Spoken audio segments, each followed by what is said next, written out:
ময়নাগুড়িতে তৃণমূল কংগ্রেসের যোগদান অব্যাহত। ময়নাগুড়ি ব্লকের চূড়াভান্ডার অঞ্চলের অন্তর্গত ১৬র ১৮৮ নং বুথের চরচূড়াভান্ডার এলাকার দাসপাড়াতে ১৭টি পরিবারের মোট ৫৩ জন ভোটার তারা আজকে মমতা বন্দ্যোপাধ্যায়ের আদর্শে উদ্বুদ্ধ হয়ে তারা তৃণমূল কংগ্রেসে যোগদান করেন। তারা আগামী দিনে মমতা বন্দ্যোপাধ্যায়ের এই উন্নয়নকে তারা নিজেরা যেমন গ্রহণ করবে, তারা সেটাকে সর্বত্র পৌঁছে দিতে অঙ্গীকারবদ্ধ হয়ে আগামী বিধানসভায় তৃণমূল কংগ্রেসকে জিতিয়ে দেওয়ার জন্য বদ্ধপরিকর হয়েছেন। তারা সংকল্প নিয়েছেন আগামী বিধানসভা নির্বাচনে বিপুল ভোটে তারা তৃণমূল কংগ্রেসকে জয়ী করবেন। সেই সঙ্গে সকল কর্মসূচিতে তারা অংশগ্রহণ করবে বলে অঙ্গীকারবদ্ধ হয়েছেন। এদিনের যোগদান সভায় উপস্থিত ছিলেন পঞ্চায়েত সমিতির সভাপতি কুমুদ রঞ্জন রায়, কনভেনার দেবদাস রায়, এই অঞ্চলের প্রধান দিলীপ রায়, উপপ্রধান যশোদা মণ্ডল, শিকদার বাপি ইসলাম, অজয় মল্লিক সহ অন্যান্যরা। এদিনের এই যোগদান শিবিরে যোগদানকারীদের হাতে তৃণমূলের দলীয় পতাকা তুলে দিলেন ময়নাগুড়ি ১ নং ব্লক তৃণমূল কংগ্রেসের সভাপতি মনোজ রায় সহ যোগদান শিবিরে উপস্থিত সকলেই। এদিনের এই যোগদান শিবিরে মনোজ বাবু বলেন, যোগদানকারীরা মূলত বেশিরভাগই বিজেপি থেকে তৃণমূলে যোগদান করলো বলে তিনি জানান। পরিবারের মোট ৫৩ জন মানুষ তারা আজকে মমতা বন্দ্যোপাধ্যায়ের আদর্শে উদ্বুদ্ধ হয়ে তৃণমূল কংগ্রেসে যোগদান করবে।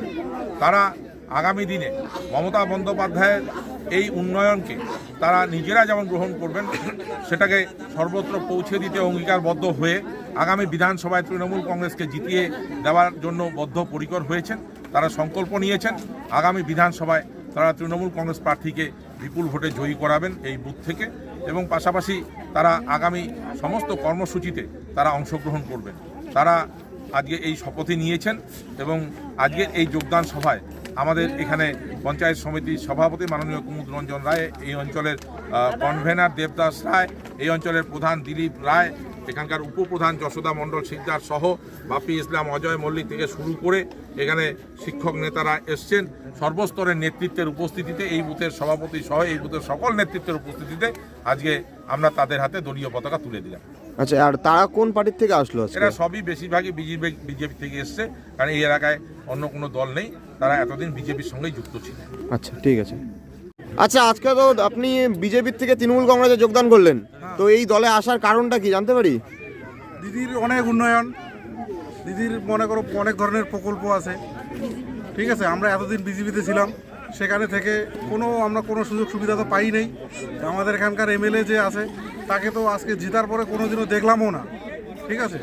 তো যাক, এইভাবে মনে করো অনেকদিন থেকে আমরা বিজেপিতে ছিলাম, থাকার পরে অনেক দেখার পরে দেখলাম যে বিজেপিতে থেকে আমাদের আর কোনো লাভ নাই, ঠিক আছে। তো দেখতেছি এখন আমাদের মমতা দিদির হাত ধরে আগামী দিনে চলতে হবে।